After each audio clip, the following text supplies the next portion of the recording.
Sometimes I ask people, what business are you in? And salespeople say, well, I'm in sales and sales development. I say, no, you're in the business of gap analysis. Now, what is gap analysis?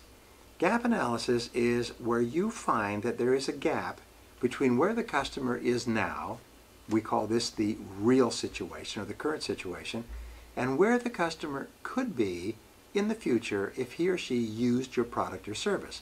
We call this the ideal or the future situation. Your job in asking questions is to uncover a gap between the customer's current situation and where they could be, and then you show that your product or service is the ideal way to fulfill that gap. Now here's the rule. No gap, no sale. No perceived gap, no interest. By the way, most of your very best customers, when you first meet them, do not really know that they have a need that your product can satisfy. That's why they say, I'm not interested. I don't want it. I don't need it. I can't use it. I can't afford it. I'm happy with my existing situation.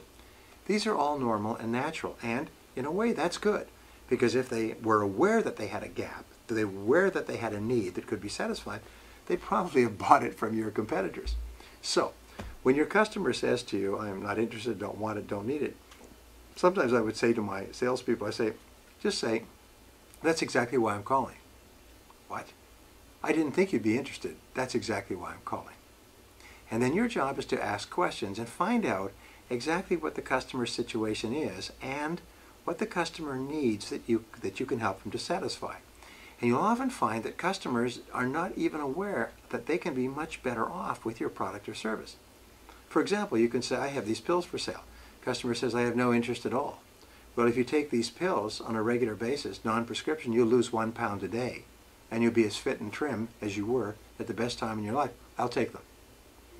In other words, until you've explained to the customer the gap that your product or service can fill, often the customer has no idea that they need what you are selling. So remember, your first job in the sales conversation is not to sell or talk about your product. Your first job is to be a problem detective and ask skillful questions to find a gap between where the customer is and where the customer could be, and then show the customer how wide this gap is and how much better off he or she will be when they buy from you.